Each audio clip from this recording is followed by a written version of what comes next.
Hey, it's Joshua Vergara from Android Authority. What's going on, everybody? And we're taking a look at a couple of phones that have just been announced at MWC 2017 by a company called Gionee. Now, the A1 and the A1 Plus pack full HD displays, with the A1 housing a 5.5-inch screen and the A1 Plus being the larger one at 6 inches. However, both of them are boasting large batteries and really big cameras. And by big cameras, I mean very high megapixel counts. But before we get to those marquee features, these two phones are powered by Helio processors. A P10 is in the A1, and the A1 Plus has the Helio P25. Both phones come with 4 GB of RAM, 64 GB of internal storage, and support for micro SD cards, and they're both running 7.0 Android Nougat. There certainly isn't anything wrong with the construction and design of the Gionee phones. However, they are somewhat generic. They do have their logo on the back, and the solid metal construction makes them feel a little bit more premium. However, there really aren't a whole lot of frills or thrills when it comes to the look and feel of these devices. Now that we've gotten that out of the way, we can talk about the camera and the battery.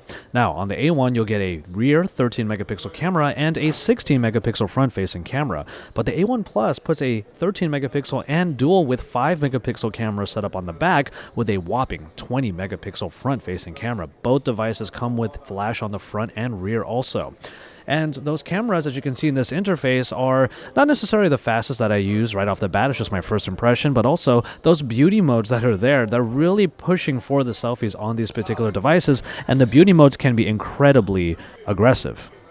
Now, the batteries are also pretty large for phones of this size, as the A1 has a 4010 mAh battery and the A1 Plus has a 4550 mAh battery.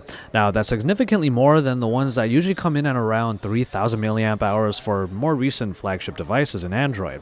And you can also expect some really fast charging, as both of these phones support 18-watt fast charging. Now, the Gionee A1 will go on sale for €349, while the A1 Plus will go on sale for €499. And they're going to start going on sale in March, but the A1 Plus will have to wait until April. There's no word yet on US availability. Now keep it tuned to Android Authority for even more about these couple of phones and for more from MWC 2017. We're bringing you a lot of great coverage from Barcelona, Spain, so make sure you subscribe to our channel if you haven't already, and don't forget to give us those thumbs up because we love to see those likes on these videos. Then keep it tuned here because we are your source for all things MWC.